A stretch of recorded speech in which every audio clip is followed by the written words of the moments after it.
연초에 홍준표 대구시장이 대구에 박정희 대통령 동상을 건립한다고 했을 때 아무 생각 없이 좋은 일 한다고 생각했습니다. 그런데 오늘 김소연 변호사가 한 유명 유튜브 방송에서 박정희 대통령 동상 건립을 처음엔 홍준표 시장이 반대했다는 충격적인 얘기를 하면서 이런 말을 덧붙였는데요. 이승만 대통령 다큐 영화가 흥행을 하니까 갑자기 태도를 돌변해 자기가 시예산으로 박정희 대통령 동상을 만들겠다고 나섰답니다. 이 이야기를 듣고 갑자기 광주 사태가 폭동해서 민주화운동으로 바뀌는 과정에 홍준표 대구시장이 연관돼 있다는 말이 떠올랐습니다. 그러면서 홍준표란 정치인에 대해 다시 한번 생각하게 됩니다. 냄새를 기가 막히게 잘 맡는 기회주의자는 아닐까 하고 말입니다.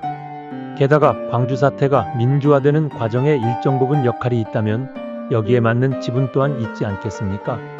홍준표가 무슨 말을 하더라도 종북 세력들이 홍준표 대구시장을 물어뜯는 데는 이놈의 지분 때문에 한계가 있단 말입니다.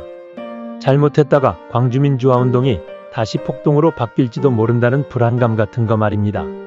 이게 저희 뇌피셜입니다.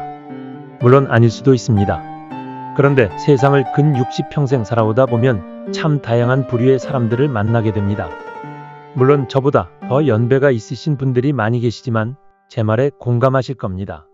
그런데 대부분 사람의 공통된 점은 행동하는 한 가지를 보면 그 사람의 성향이 대충 보인다는 점입니다.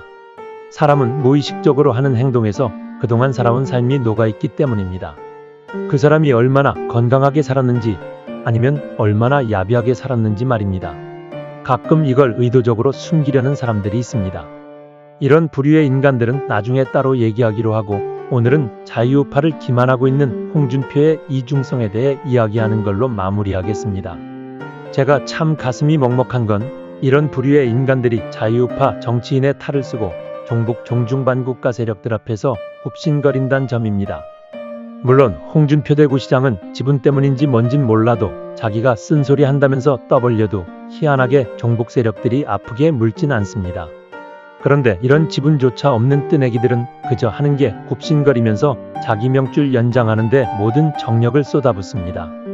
그래서 어쩌면 홍준표란 인물이 우파 국민들한테 시원하게 느껴졌을지도 모릅니다.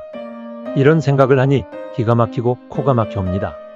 이제 우리는 이런 가짜들한테서 벗어나 진짜 자유우파를 사랑하는 투사의 관심과 응원을 아끼지 말아야 합니다. 며칠 전 영원한 제야 장기표 선생님께서 생을 마감하셨는데요. 참 가슴 한편이 아리옵니다.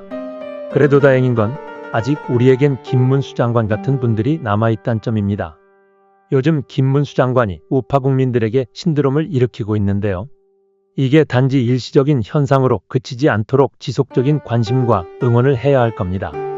어쩌면 지금 대한민국은 성장통을 겪고 있는 건지도 모릅니다. 박정희 대통령께서 이룩하신 한강의 기적이 우리의 몸을 건강한 성인으로 만들어줬다면 그게 너무 빠른 시간에 이뤄진 업적이라 아직 우리의 정신은 육체의 성장에 미치지 못한 겁니다. 유럽이 성장하고 성숙하는 데 걸린 시간과 비교해보면 말입니다.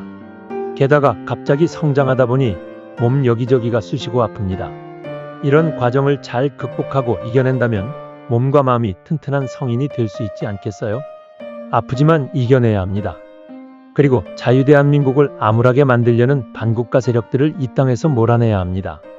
우리 조상이 외세의 침략으로부터 목숨 바쳐 지켜왔듯이 말입니다. 어떠세요? 제가 드린 말씀에 공감하시나요?